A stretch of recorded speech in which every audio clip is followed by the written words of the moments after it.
What's happening, people? Welcome back to the Brothers Geek Out channel. This is another episode of Fight Talk. It's with the BMAs, the basic MMA analyst, always joined by my boy K West, who's in beautiful Thailand. And he took a taxi to get home, as he was saying, to get home for this quick so we can catch up.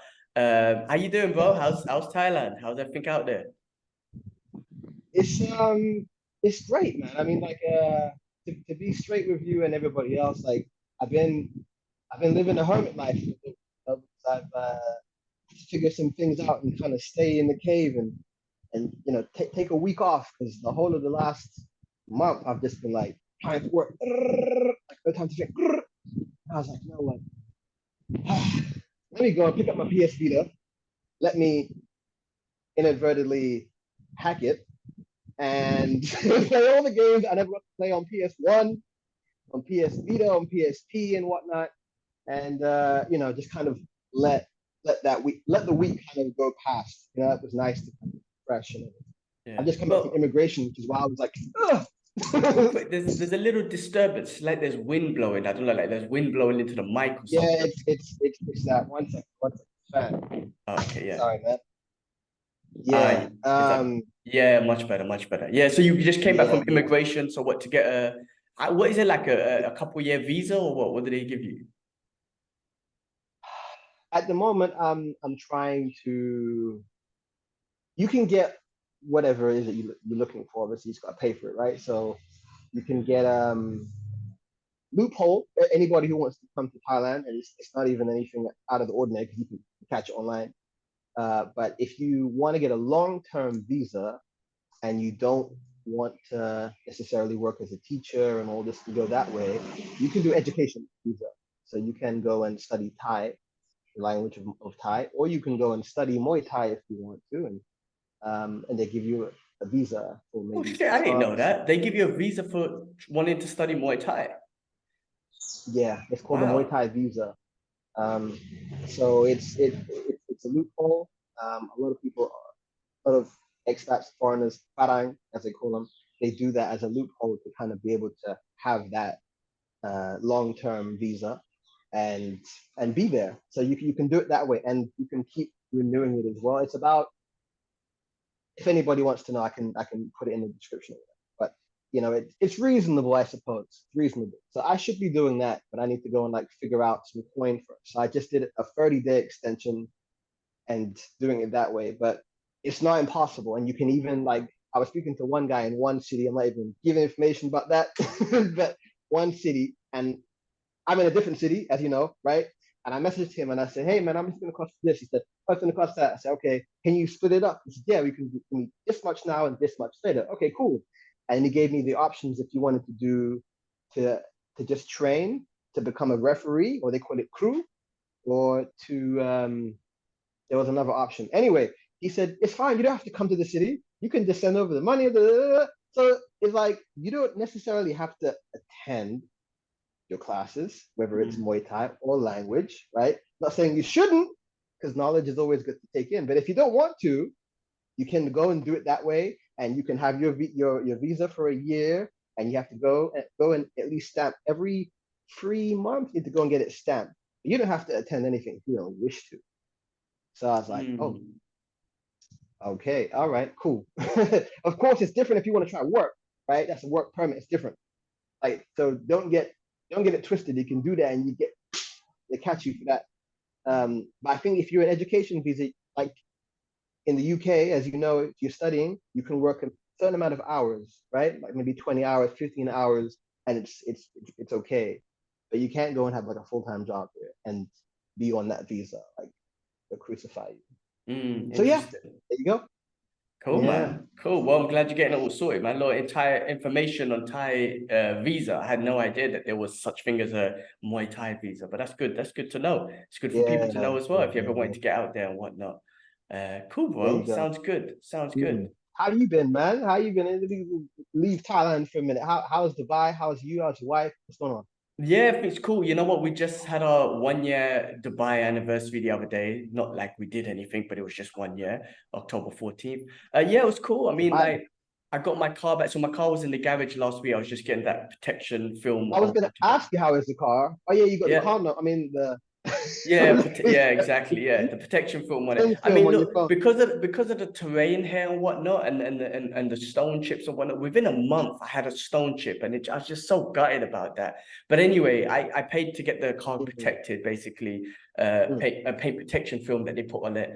And yeah, now it just looks, it's just protected. I could drive comfortably, and if I hear a little tick, at least I know, like, okay, a stone hit the car, but it's not scratching the paint, you know, it's not scratching the paint or anything. Otherwise, it's just heartbreaking. And you, like, you know, buying a new car and then immediately get scratched because of the terrain here. Anyway, so yeah, last week I didn't have the car, so it's literally sitting at home because where we live is very remote, and even going to the shop is like a 30-minute walk. So just sitting at home for the last week. I done workouts from home and everything. This week I go back to the gym. So today I go back. I'm gonna go do wrestling today.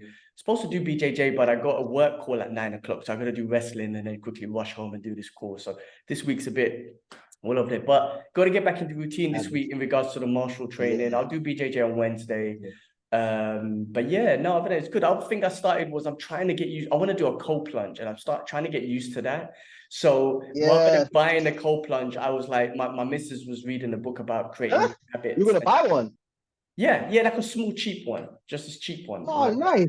Yeah, there's loads of expensive ones, but before I get it, what my missus was telling me is like, you got to build up to the habit, because one, I don't like the cold anyway. Nobody, I don't know if actually some people like it. I don't like it. But anyway, so what I started doing, like, all of last week, I had a 1 liter bottle. I'll fill it up with cold water. I'll put it in the fridge every morning.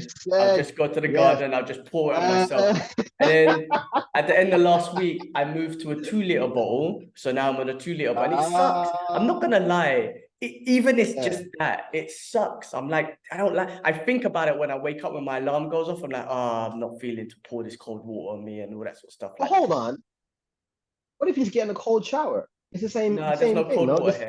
There's no cold water here. People keep saying that to me. Like the water, you pull it on cold, it comes out hot. So like people keep saying just do a cold shot. Yeah. But also I've been listening to Andrew Huberman and obviously Joe Rogan and whatnot. And there's something about doing it before a workout. And then like doing it before a workout that's beneficial. And Huberman saying basically, when you do a cold shower or cold whatever, like ideally just let your body, don't go back to warm, finish with cold. So ideally let your body warm back up naturally and whatnot. So what I do it, I go out in the garden, I do the water, and then I just do my little warm-up exercise and yoga and whatnot. So I'm trying to kind of emphasize that, because Huberman's like, just dry off, like you're cold, but don't wipe the water off, just dry off naturally. I don't have time for that. I don't have time for that. I gotta get to work and whatnot. So I just kind of just do my workout and warm up through there. And that's what like Rogan does.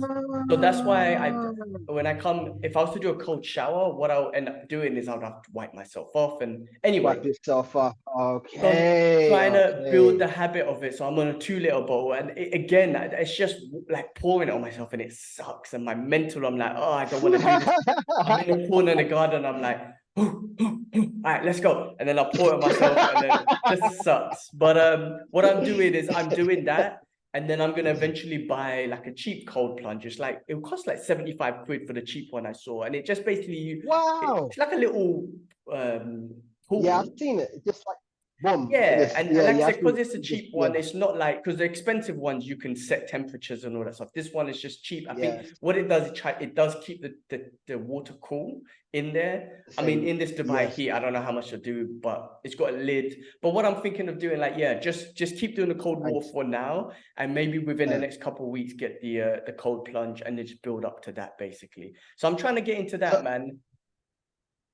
Okay, so I remember you explained it to me before. So how cold are you looking to do the plunge? Like, and how are you gonna be able to measure that? You're gonna put a thermostat? How are you gonna do that? I could do that eventually. I mean, I'm listening to Andrew Huberman, and what he was saying, like, yes, people can go to certain degrees and whatnot, but what he says and what's still beneficial is go into a cold temperature that's uncomfortable but safe for you. So I don't have to do what someone else is doing. Just work. Individuals have different tolerance to cold and whatnot. So just go cold, You just go cold up to what's safe for you and what you can tolerate, but you're still cold and you're kind of. He says basically you want that shiver.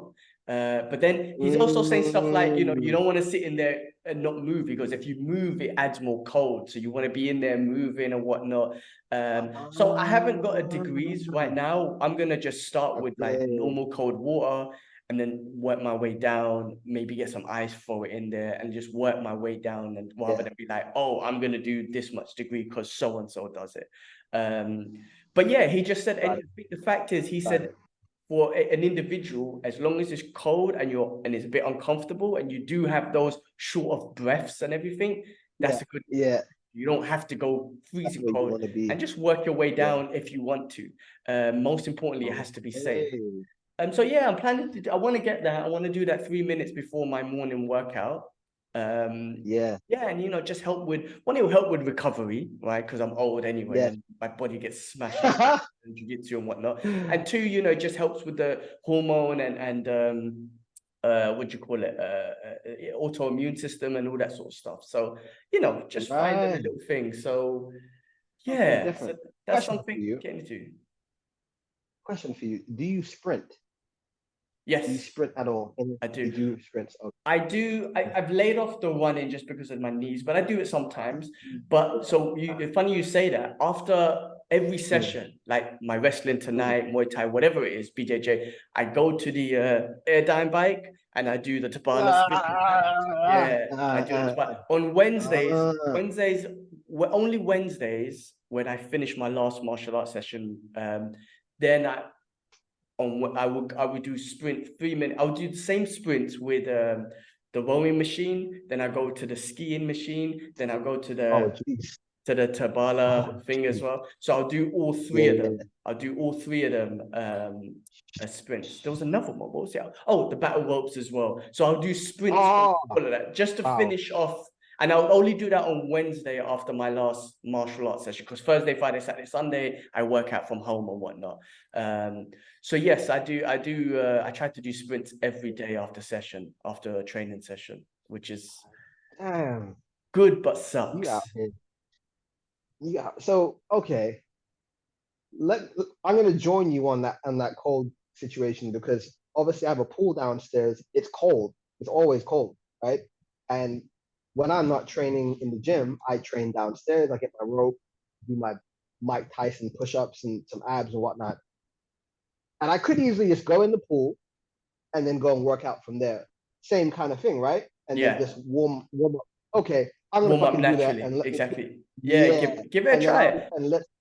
Give it. And if you get to a point where you feel like you need colder, then maybe later on in the future you can invest in a cold plunge or whatnot. But start off with the pool. I mean, this is why I love listening to experts like Huberman, because in my head I was like, I'm just gonna go straight to a cold thing. But then you listen to experts like Huberman, it's like, no. Everyone's individual. Like, start off slow, see what you're tolerant to. But as long as you're shivering, that's your body basically saying, all right, this is cold and it's in shock. And then he said if you stay still, what happens is your body starts to try and warm up itself, so it puts like a thermal coat over you and up. So it's not as which is a good thing, but he goes, what you want to do is just move so that thermal coat doesn't come over, so you're constantly in that cold. And then when you come out, his advice, you just stand there, just naturally, you'll be shivering, but you just naturally let it dry off. But that depends on time and whatnot. Do it, man. I'm gonna do it. Of course, I can't really change the temperature as you can, because obviously you're just adding cold water, so it is what it is. But let's see what it does, because it's still something different that I don't normally do. So, and it will give you that shock. It will give you that shock just getting in the. Well, listen, man. I wake up from bed. My process is like I wake up in bed, and sometimes if I'm still like I'm awake, I'm just lying in bed, I start thinking about it already, and I'm like, oh fuck, I don't want to do this, right? But I wake up, like I wash my face, I brush my teeth, do my wash up, do my prayer, and then I just immediately. And again, with the other thing as well, what Huberman was saying is like, obviously don't look at your phone and anything, like go out and get that natural sunlight. That's another reason, right? So I'm trying to my circadian rhythm or whatever, circadian, I don't think I'm saying that wrong, but basically your body clock. So basically I avoid my phone. I just turn the alarm off. I do that. I do my prayer. I get straight outside. in that sunlight, and I look, he's like, don't look at the sun, you'll fuck up your eyes. But what I'm saying, he goes, the rays that will bounce off will go in your eyes, your body gets the sun, and you're getting your circadian rhythm. I'm messing up that word, but your body clock to let you know that it's get those endorphins and whatnot's going. And then I get your body. So that's another reason why I go out. But yeah, like for me, like I said, I do my prayer, and I get my shorts on, and I'm like, this is gonna suck. And I walk down to the fridge, get the bottle. The whole time I'm like, this is rubbish. But I'm trying to also counter myself to be like, this is good for you. This is good for you. Let's go. I was gonna say that. Yeah. So then do that. But it's the first thing. So I'm still, like I just got out of bed. My eyes are still like, I'm a bit tired. Immediately wake up. That's a wake up call. As soon as I pull that on me, I'm like, shit. So I'm looking forward to building up to the cold plunge, and I could completely submerge my body into it and just something. Listen, man, the reason why I do a lot of these things, like one, obviously health, and I love that stuff. But two, I'm getting older, and I'm trying to not keep up with the youngsters, but just keep up for myself. Like I know I could do things for myself to keep up and be better. And try and keep up how I like my trying to train hard and whatnot. And some these little things help me, you know what I mean? Like, so they'll help. So now for sure, I remember it's good practices. I'll take heed of that and give it a shot. I remember like the Real Madrid legend, Gonzalo Raul, striker for Real Madrid for many years. And Cristiano Ronaldo came to the team, and he realized that Raul was keeping up with all the younger guys, because by this point he was like in his 30s and all the young guys were like 20s and whatnot. And Ronaldo said he went to his place and he saw that he had like a cryo dome situation that he would stay in, and that's how he was able to recover so fast to keep up with the youngster guys. And Ronaldo took heed of that, and he began to eventually invest in that and so on, and it's helped him for many years. So yeah, man, like I'm gonna give it a shot. Definitely, man, do it, man. I used to do it rarely when I used to go. Remember, I used to tell you I used to go to like some onsen places in Singapore and Hong Kong or whatnot, where they had hot and cold and all that sort of stuff. That was once every couple months or whatever, because you have to pay for it. Nah, man. And also it was more like luxury, and I would like go into the heat. The sauna's still good as well, but I'll go into the sauna and then I'll go into the cold plunge, because you're warm and it's easier to get into the cold plunge, even though it's still hot. But to just get straight into the cold plunge is the challenge, right? Not getting hot, just going straight into it. So that's the challenge. And now if I have one here, I mean, look, Dubai is hot anyway, man. I mean, it's not sauna hot, but it's still bloody hot. So I'll get my heat therapy from there, I guess. But just to get in that cold therapy, which is something I never put my body through, because cold therapy sucks way more than heat therapy. You know what I'm trying to say? Like, happily to go in the shower and do a nice warm shower. Never am I like, let's do a cold one. This is nice. No, it's not. So it's good to kind of put my body through that mentally and physically, and just start that with my, just start that and a part of the process. I've got a garden, and it's not that I thought a cold plunge would be super expensive. Like I say, the cheap one's about 75 quid. I mean, like, why not? You know what I mean? Like, if I had a cold shower, it'd still be difficult, because I wouldn't want to cold shower and then go outside. Like, as in, I'm gonna get the whole house wet, if that makes sense. You know what I mean? It's still a process. I'll probably have to cold shower, then wipe myself down, and so I'm just like, rather than wipe myself down, let me just I'll figure it out outside. So new things I'm trying to do. Love it, man. By the way, did you get yourself lined up, or did you line yourself up? I do myself, bro. I do myself. What do you think, man? I do it myself. Like, what? Because the mustache is even more like fucking sublime. What do you do? Normally, like myself, like it's a little bit like cooking. This time I see your shit's lined up like a fucking use a calculator. You know what? It's years of experience, I guess. I rarely get the barbers to do this. Sometimes I do, but I rarely do. I've always done it myself. So sometimes I mess it up, but thing is about hair, it grows back, so it's cool. But I got into cutthroat razor. I actually bought one of those, and that is a lot more. You can get it a lot more sharper.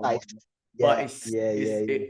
it could cut you more if you're not careful. So Yeah. I'm actually learning how to use that. But I've always shaped up myself though, man. It's my own steady hands Okay. and whatnot. I think whatever you're doing this time round, I notice it more. It's sharp. It's sharper than it normally is. So That's good to keep it up, know. man. It's good to know. It's good Keep to it up. know. Keep it up.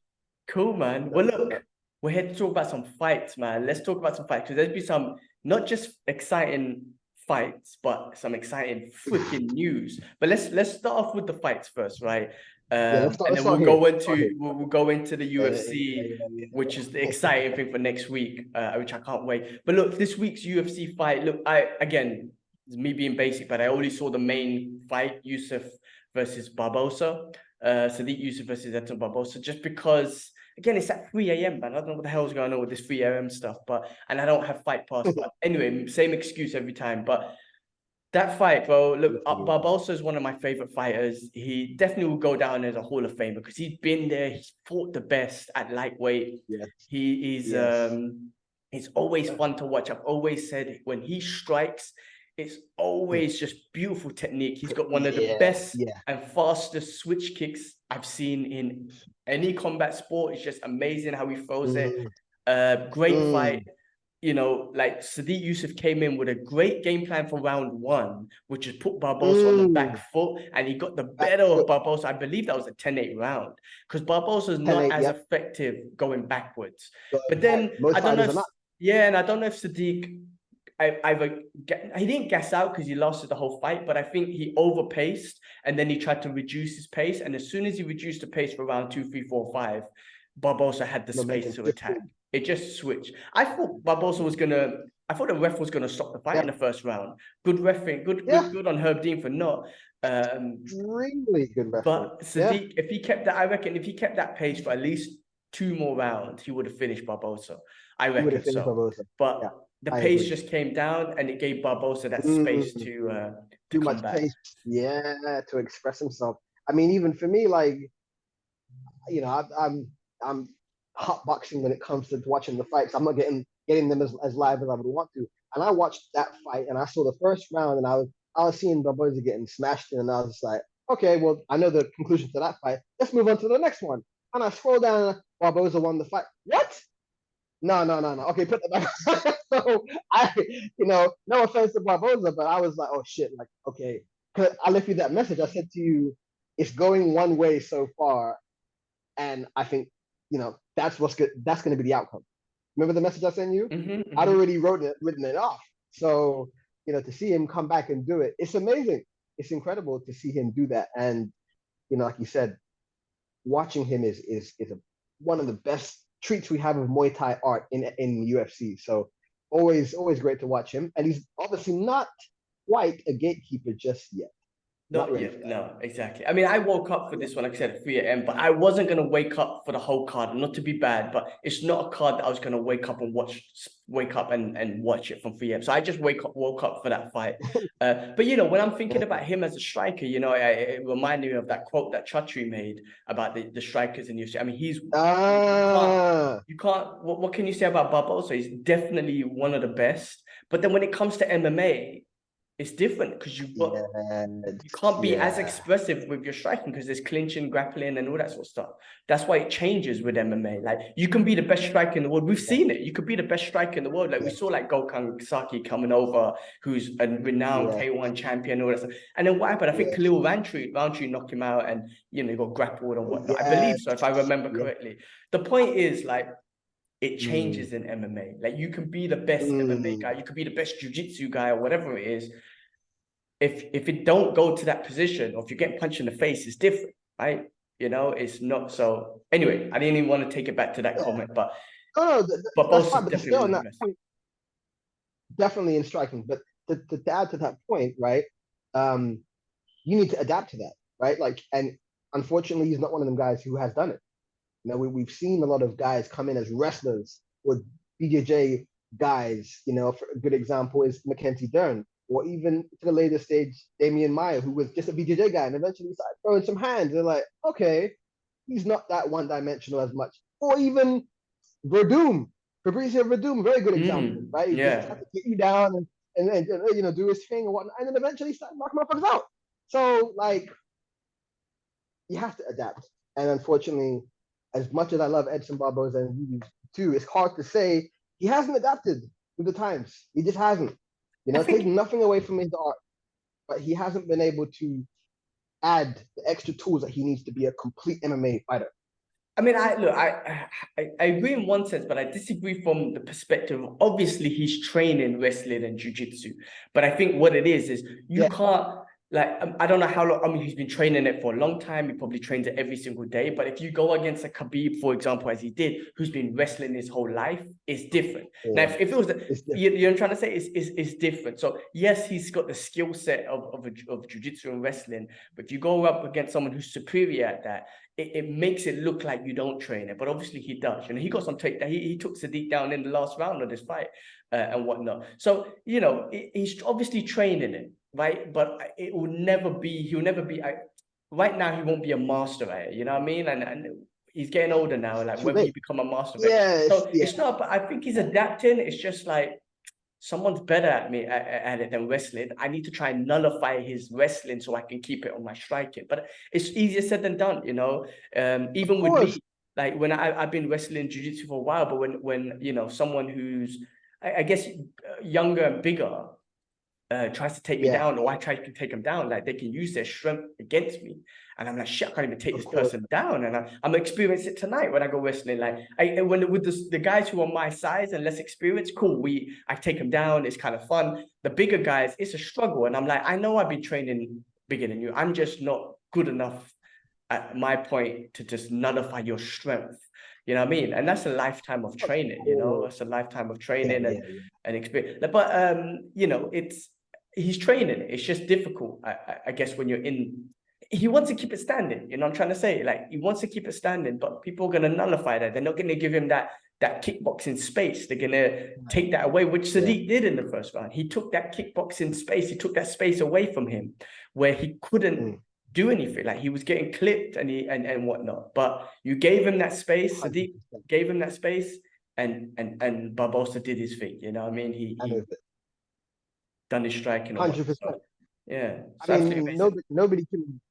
No, I agree with you. That nobody can really, like, somebody like Khabib, who is god tier level when it comes to wrestling. It's like, you know, it's very few can even resist for 20 seconds at least. 30 seconds of what he's going to do to you. Have you seen some of the training footage that they're putting out that he's been, you know, obviously he's in Abu Dhabi now with Islam Makhachev and whatnot. And there's a clip that he's like, Khabib's retired and he's just manhandling this silver medalist, this wrestling silver medalist. And my guy's retired and he's still doing that. I mean, it's one of those things, man. Like, his life was dedicated to it, you know. Even though, like, for myself, I've been training for a long time, my life's not been dedicated to it. It's been a part-time hobby thing based on my work, you know what I mean? My work is my lifetime thing.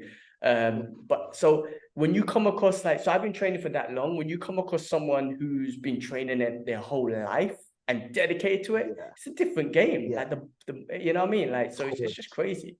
But listen, I love to see Barboza, you know, compete. I don't know if he'll ever get that title. He's on the, you know, featherweight. He's in the featherweight division now.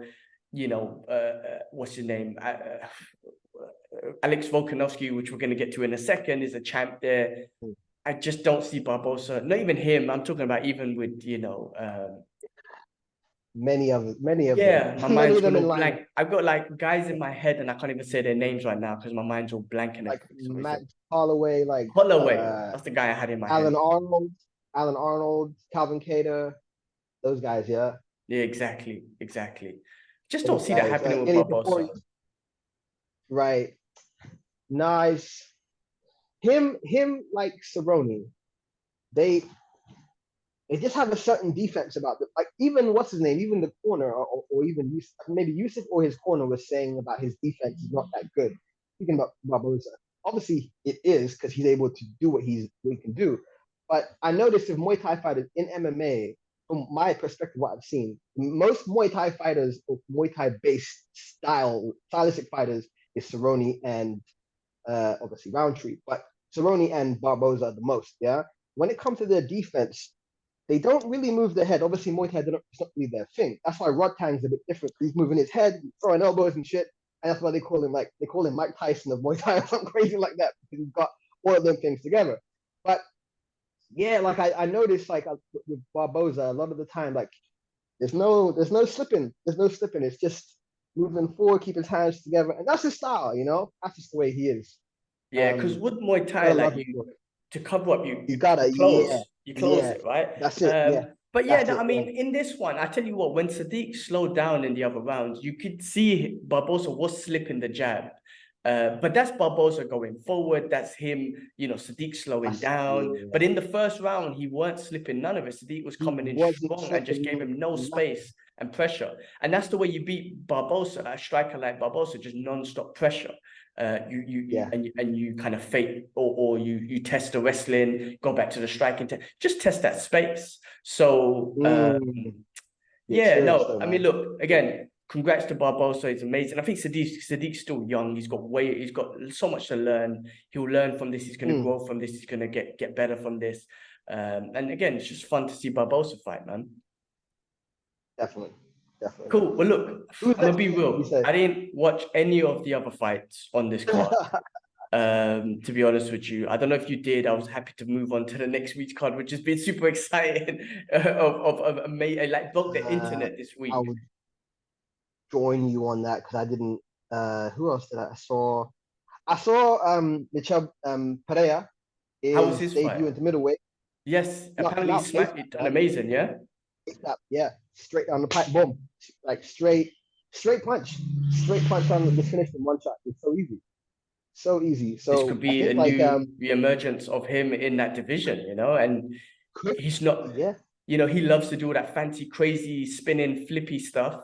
I mean, could you imagine him not having to cut weight and doing all of that stuff too? That's what it could be. It could easily be that for him. Like he's got all that power. He's got massive frame, and he doesn't have to be drained and extinguished for the fight. So maybe this is going to be a really good move, and let's see what he can do. Let's see what he could do. Sounds exciting, man. That's exciting for him. All right, let's move. That's about it, man. All right, well, you're so eager. Yeah, let's move on, man. Listen. I don't mean to be bad, but this week the internet broke, and I'm biased towards the UFC, of course, but only, in my opinion, only the UFC can lose its main event and co-main event, which is already an exciting card and fight, and build a fucking better one. I mean, look, this week Charles Oliveira and Paulo Costa had to step out because of injuries and cuts and whatnot. And then we get Volkanovski stepping up. So we're getting Makhachev versus Volkanovski 2, which was a great fight. And the only person that made Makhachev look human was Volkanovski in a rematch that we want to see. And then we got freaking Kamaru Usman stepping in to fight Khamzat Chimaev. Bro, I'm way more excited for this card than the previous one. I was super excited and I couldn't wait. This one, I'm way more excited. I can't believe it. And I love the fact that Dana White said it, just these savages that just took the fight. Like, yes, Volkanovski and Kamaru Usman jumped in on short notice and whatnot. Obviously, they were both training in some sense anyway. But then even for Makhachev and Khamzat Chimaev to be like, it doesn't matter if I've been training for this guy the whole time. Give me whoever you got. I'm going to take it. I think one of Makhachev's quotes, Dana White loved it so much that he's putting it up. Did you hear that on the PI, the UFC PI, and what? He's literally putting his quote up. He said something about, I'm going to butcher it, but I'm paraphrasing. He said something about, what does this title represent? This title represents me being the best in the world. So it doesn't matter who you put in front of me. What am I going to say? No, let's do this. Let's go. Something like that. And Dana loved it so much that he was like, I'm putting this quote up on the fucking UFC PI and, the Apex Center and whatnot. But it's true, just taking on the fight in 1 week's notice, especially Makhachev, like taking on Volkanovski, who's the guy who gave him so much, like made him look human, to be like, oh shit, I need to fight this guy. He's stepping in, the guy that made me look human, and some people believe that he beat me in that fight. What? And he's like, no, like I'm the champion. I have to take on whoever comes in front of me. If they can make 155, I have to take them on. Bro, this card, so excited. I wish I had tickets, man. It's so expensive. These Arab sheikhs put them all up one time. We're talking about thousands, man. Billion. Yeah, we're talking. $1 gold bullion. They just bought them up, man. But Oh, what's Okay. your thoughts? What was your reaction when because you sent me something? This is how much of like you sent me something on Instagram and I just liked it and I moved on. I didn't even recognize because I was about to put cold water on my head. So I was like, and then after I Yeah, was you like, said wait, what the fuck's going on? What? Like, I mean, what was your reaction when you saw these changes? my reaction is G-Man, you need to make some friends in Dubai so you can get tickets. That was my reaction. Like, yo, I come here made these like these big connections yet with these big brothers. Oh shit. Blown out the water, man. Completely blown out the water. Like we said, to just flip it in a week and a half's notice and to have these guys ready and to have these other dudes say yes and to get the card that we wanted because we had hoped that we would get Volk and Islam early, right? We knew they had to get through certain people. We knew Islam had to get through Charles. We knew that Volk had to get through whoever he had to get through, which was Yair, and then Ilya. But we were able to get it early. I was just like, man, we need to start talking about this stuff more because we get what we want, right? We get what we want. This is amazing.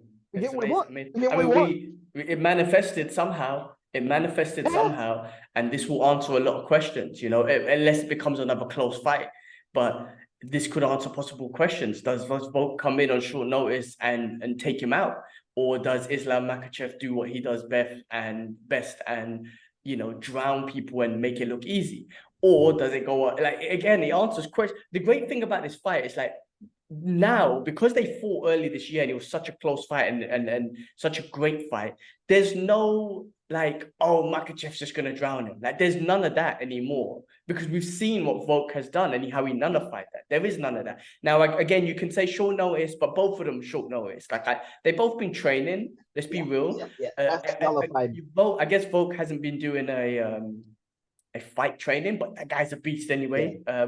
But there's no before it was like, oh, Makhachev's gonna just drown him. That don't exist no more because of the fight. So this is gonna answer a lot of questions, and it's so exciting, man.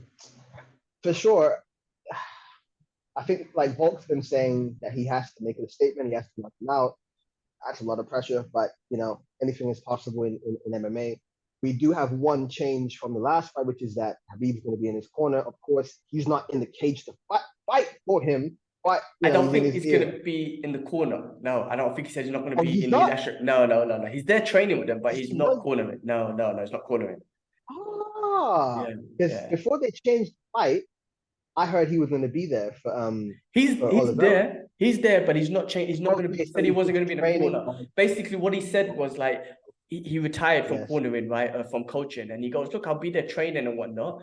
But if I corner Islam Makhachev, then I need to travel to Australia to corner this guy. I need to go to the US to corner that guy. Like, I'm not going to be like, So still a man of principle in that sense. Like he's not going to corner. No, just because he says he's not going to corner, he's going to leave that to Javier Mendez and whatnot. Okay, well, leave that then. But at least what did Khabib train him last time, or was he not training him? I think they trained together before. Yeah, no, I think he trained most of the time, yes. But then they went to Australia and Khabib didn't go to Australia. And in this camp, I believe Makhachev has been in Dagestan, so I'm assuming he trained with Khabib, and then they've been training together in Abu Dhabi as well. I'm assuming. But they're definitely together in Abu Dhabi now. They're to get in the training and all that sort of stuff. But I mean, still, okay, so that's not a difference. Yeah, it's such a great fight. He's gonna have to go more wrestling, man. I mean, Volkanovski's shown that he can get up. He's been shown that, like it's that pressure. He didn't allow Makhachev's pressure to get to him. He just ended up getting back up and whatnot. Again, can Makhachev... Go on. Yeah, I'm just saying, can Makhachev implement that non-stop hard pressure? You know what I mean? I think that's where, like, if he implements that non-stop hard pressure for however long, then he can do it. But, I think Volkanovski's will kind of nullified that a little bit. You know what I'm trying to say? Like, nullified that hard pressure. Like, Islam put on that pressure, but there's that non-stop pressure. And I think Alex nullified that. Yeah. the Marab style pressure. The You mean? Marab style, the Khabib style, the non-stop, you know what I mean? Like, and Islam has that too. But I think what happens is with previous opponents, it might have got to them, They you know folded. what I mean? And they Yeah, folded they a folded. little bit. Not saying they folded completely, but they folded to that pressure. Whereas Alex chose not again, that will, that mind frame, the savage that he is, he chose not to fold, and then it nullified that pressure. And it's gas, it takes out a lot of your gas tank, right? Trying to get someone down and that person keeps getting back up. And for both people, Yes. you know what I mean? It's a mental wrestling. So I gotta go to wrestling tonight. I'm already thinking it's gonna suck. And I'm thinking about these two on the highest level. But remember what you said about the water, you gotta say like it's good for me. I'm gonna enjoy this. Yes, exactly. Well, this I'm gonna enjoy the headlock. Yeah, I mean, look, this, yeah, no, I'm not gonna go into my shit, but this is fun, man. What about the next fight? Come on, bro. Co-main event. Fucking moving wait a up. minute. Oh, is it going, carry on? I was gonna say, it is so you can the psychological and the physical game in fighting is it's paramount more than anything. And you can obviously lose the fight before you even get into the cage because the mind game. Conor was great at that. Mayweather's great at that. A lot of fighters are good, and a lot of them imitating now because they've already gone and done their thing. But anyway, point I'm trying to make is is that when you do your best move and the motherfucker gets up again, your best punch, Deontay Wilder against Fury, your best takedown attempt, or whatever it is that you've got in your locker, and the person gets up, and you look at them and you realize they are not slowing down, they are not tired, they're gonna keep coming at you. That you lose, that changes something within you. You kind of lose a little bit of confidence for a moment. Second guess yourself for a second. Let's just be real about it. Like psychologically, it doesn't matter who you are. If you do the best of your ability, your best move that you have, and someone looks at you and just says, I'll kick some more with some fries. You're like, wait a minute. Hold on a second. So, that was a big thing in the first fight. And even he's not that strong. Remember that statement? Mm-hmm. Not that strong, right? And I've heard other fighters say, damn, his arm's so strong. He just, oh shit, and that was all these things that you've mentioned as now gone. Like we don't have that kind of gray area about that. We know that on a strength level, he's okay with it. On a grappling level, he's okay with it. There's gonna have to be an X factor from one side that's gonna have to take it over to the edge. And by God, I don't know what it is, but I'm gonna stay up and watch that fight and just take it all in. It's gonna be amazing. I mean, this is what I literally love about like Khabib's mentality, where he was like, okay, you're gonna get up once, you're gonna get up to, like, I'm gonna do my special move and take you down, and you're gonna get up, but I'm gonna do it 100 times. Like his special move is like, I'm gonna do it to you 100 times. And I think that's where the difference is in the mentality. Not like, oh, I'm gonna do it once and you're not gonna get up, and if you get up, then oh fuck you, my mental's gone. He's like, no, I'm gonna do my special move 100 times, and I have capability and the mentality and the physical condition to do it to you 100 times. Can you get up 100 times? And I think that's the difference. Right. You know what I mean? That's the difference. Same with the striking. If a powerful striker was like, well, I'm gonna hit you with this right hand 100 times. If you get out with the first one, cool. It's coming 100 more times. But it feels like I'm gonna hit you once and you go down, don't go down. Then it's a bit like, what the fuck? So I think training with that mentality of like, cool, this person's gonna get up, but I have to do it again and again and again and again. It's a different thing. I mean, it's a different thing. So good. Fuck man, the UFC is so good. I'm so biased. It's like I get excited over these fights like I would get excited over like the MCU when Avengers Endgames and all that stuff was coming out. Like I geek out so much about these sort of things. Like, this is a geek out moment about this specific fight. Christmas coming early, man. I know you're not really about that, but like it's so good. It's so good. Eve, I mean, man. The early Eve. Well, let's go into the co-main event, man. Fucking Kamaru Usman like stepping up to take Khamzat Chimaev in the middleweight division. But bro, Khamzat is just exciting to see because you want to see what the fuck he does to people and how he ragdolls them. And Kamaru Usman was well, you can see he'd be up there in the chart as one of the greatest welterweight champions. One of the GOATs. All time. And he's stepping up as well. Both of them, it's just a fun freaking fight, man. This is exciting, man. Now, what happens? What happens in this fight? Does Kamaru Usman's got what, like a 90% takedown defense? Close to it, very close to it. Yeah. Or even higher. The highest, one of the highest, and whatnot. I mean, so, yeah. and does Chimaev just do what he does best and just destroy people, or does he try and stand and bang with him like he tried to do with Gilbert? I mean, Gilbert. This is such a good fight. Bro, how crazy is it, man? 2 fights that UFC lost and made 2 better fights. I mean, it's so crazy. I know. And that's what, like, the idea of short notice isn't really a thing, because it's not like these guys have been on the couch, right? Like, they're sharpening themselves. They're not doing media, they're not in a camp, but they are sharpening themselves all the way through. And that's the amazing part about, like, fighters' mentality is keep yourself sharp. Oh, got a call, boom, you're ready for it. It's just like, it's a dream come true. The good thing about these 2 last minutes coming in, Alex and Kamaru, they don't have to cut weight. Alex is fighting at 55, nope. And Kamaru is fighting at 80, 85. Is it 85? 85, yeah. So they don't have to cut weight to their normal weight class, which is Alex is 145 and Kamaru is 170. So they have that advantage in the sense, like, yeah, cool, I've been training. I know it's not being fight camp, but I don't have to cut weight. So I could just work on just building up my conditioning, which, you know, so that's an advantage that they got as well.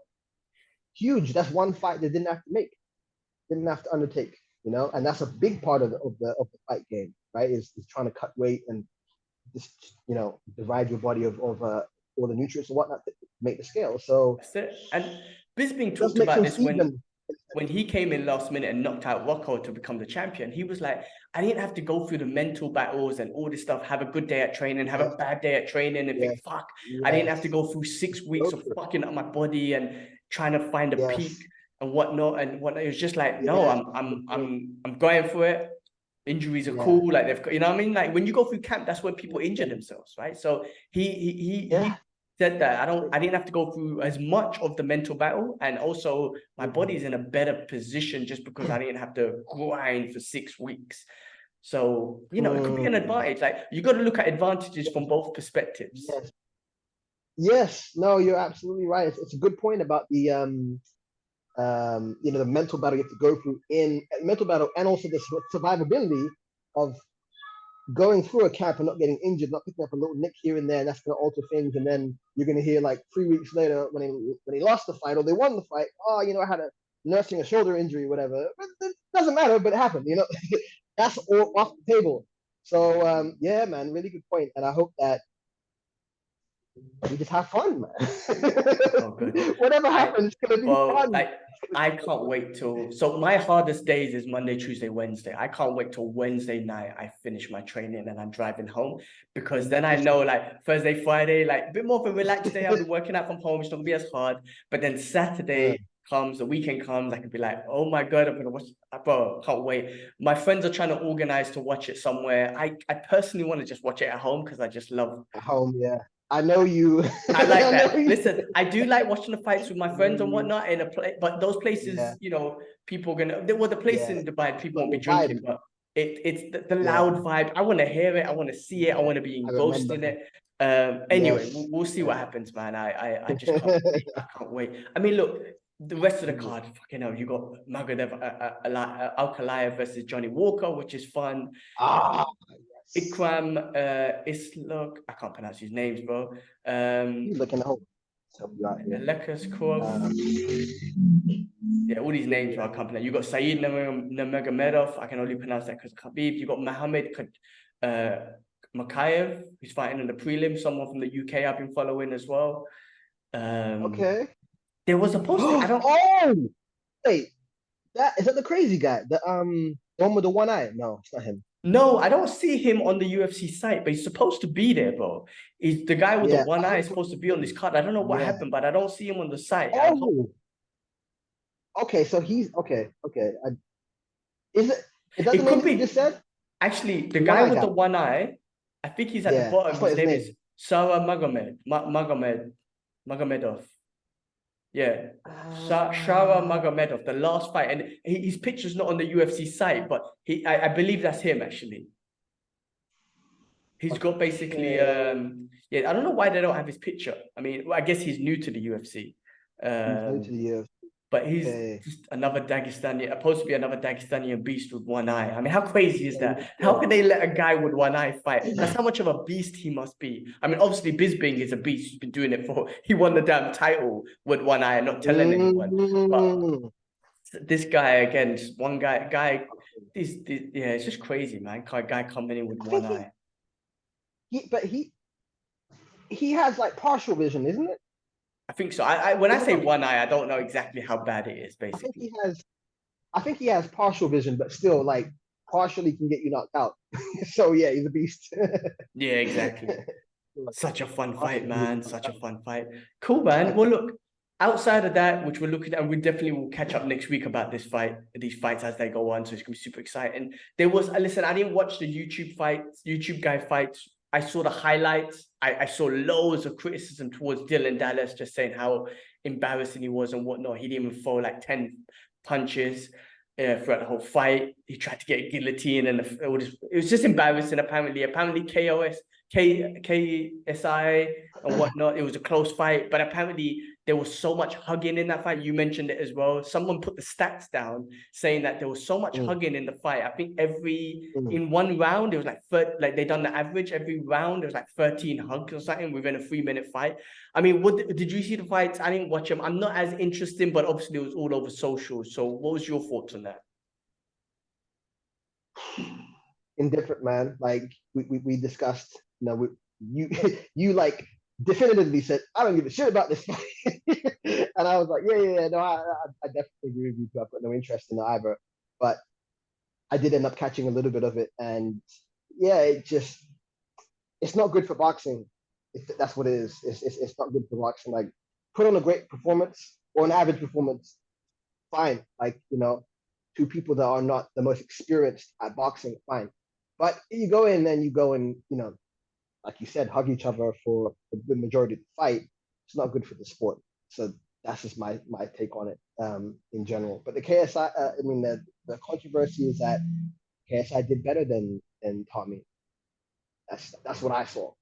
That's what I saw. As for Dylan and whatnot, I just heard. I didn't look at it. I didn't care to. It's not good for boxing. That's it. It's not good for boxing.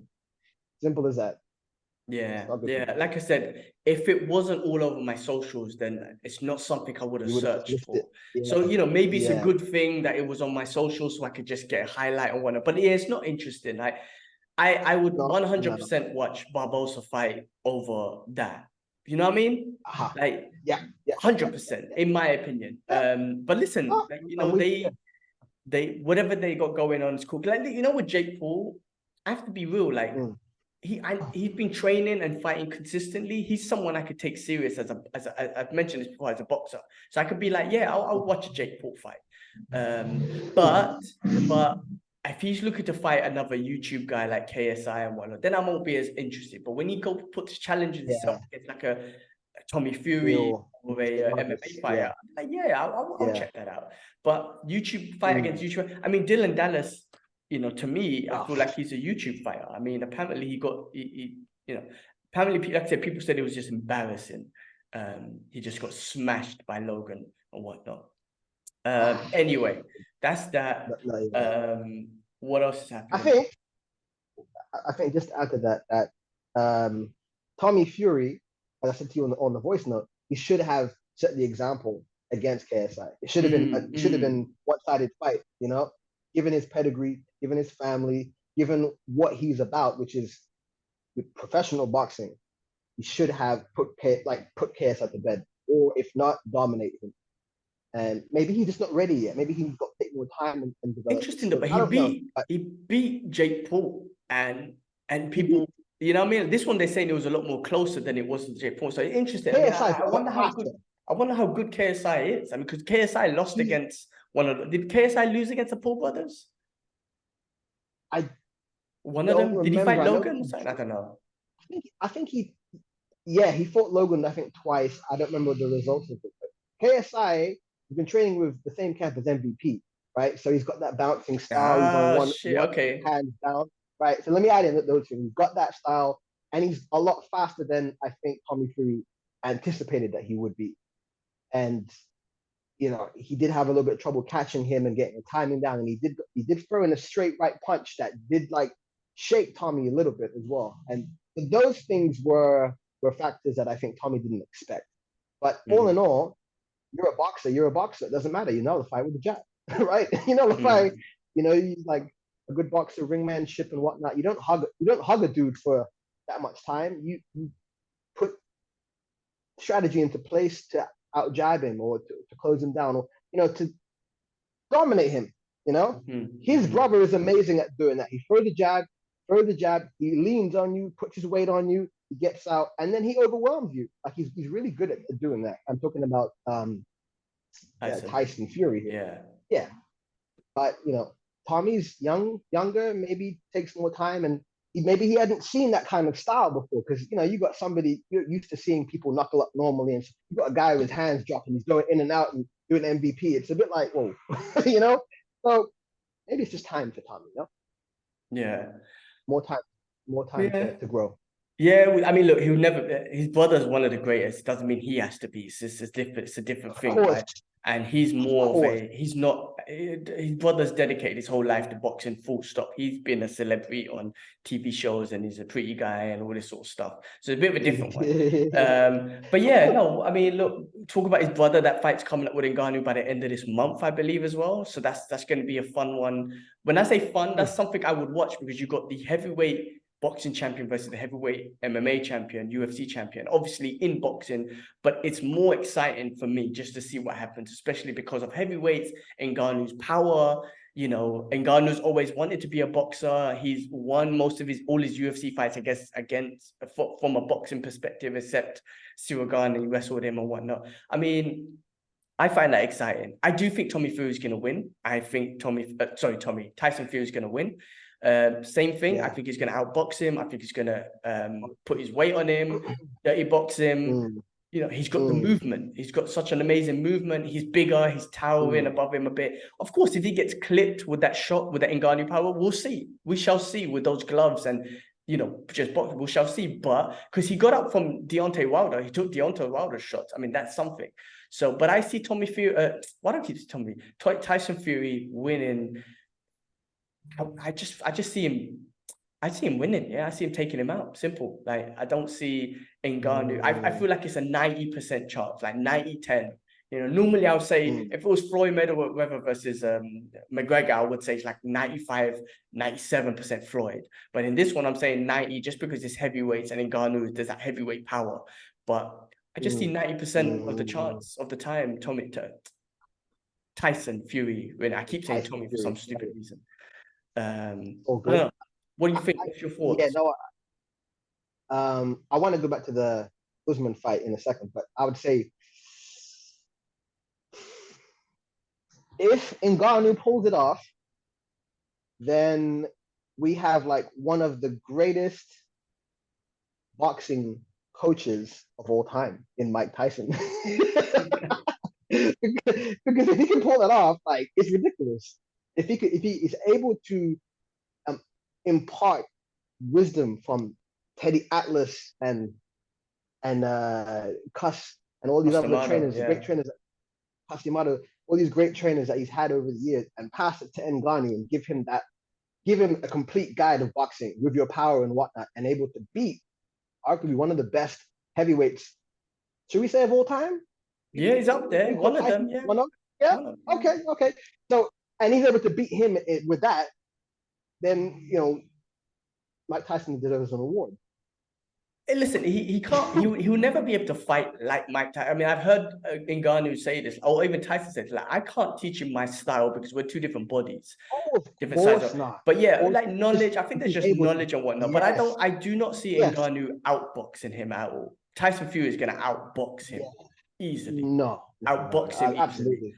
Ngannou's going to have boxing. He's going to be cleaner with his. Ngannou's going to have boxing and whatnot. No, we're not going to outbox Tyson Fury. I don't see that happening. No.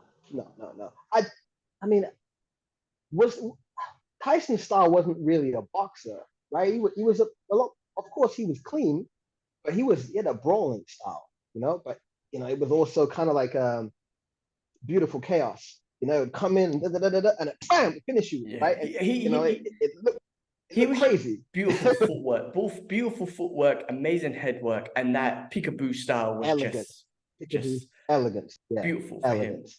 him. Of course, that was his style. That worked for his body. Of course, Tyson cannot impart that style to England. It's impossible. Yeah, right. Exactly. I'm just saying, if you can give him the knowledge to boxing knowledge, not necessarily style for style, the philosophy of boxing, the movement, the science. If he's able to give him the science and he's able to beat one of the best heavyweights in the world with it, then that's what I'm saying. That part of it is like, amazing. Wow. It's going to be so much fun. It's going to be so much fun. I mean, that's a boxing fight that I've openly admitted I don't follow boxing as much, but that's a boxing fight that I would like to watch. I mean, if I don't think I'll buy a pay-per-view, but if I could get access to it, I will watch it. Or I'll watch the replays, or I would actually search for watching highlights and replays for it. Do you know what I'm trying to say? So yeah. Go on. Yeah, so I'm interested in that fight. Cool, man. Well, look, before I lock off... Usman. Yeah, you want to say about something about Usman. What's up? Yeah, I was going to say, like,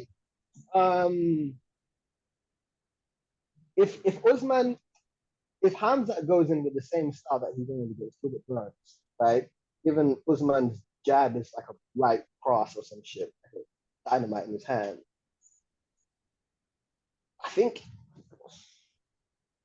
it's not going to be a good night for Khamzat if he goes in with that approach, right? If you listen to his coaches, like he did for Kevin Holland, gave him no chance. Of course, Kevin Holland's nowhere near the level of wrestling of Usman by any sense of the word whatsoever. But, you know, I just want to see what happens, you know, on the stand-up, how that looks.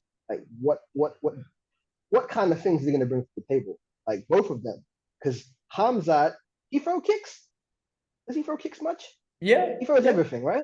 I mean, look, we've just seen him wrestle, right? But we've seen him except with Gilbert Burns, like we saw him fight, but we just seen him shoot and he would like throw a high kick and shoot in and whatnot. But yeah, I mean, it depends because also if Khamzat comes out with a barrage of wrestling like he did with Kevin Holland in the first, can he say if Kamaru Usman survives that? 2 minute, they scrambled 2 minute. Say if he survives that, does Khamzat have the gas tank to carry that on or just carry on the fight? Which I'm sure he does. But how much how Khamzat just goes 100% from the very beginning and finishes you? Say if he goes 100% and cannot finish him, Kamaru, immediately. What happens to the gas tank? We don't know from both sides, but we just don't know. But yeah, I mean, that's what makes Khamzat exciting and scary.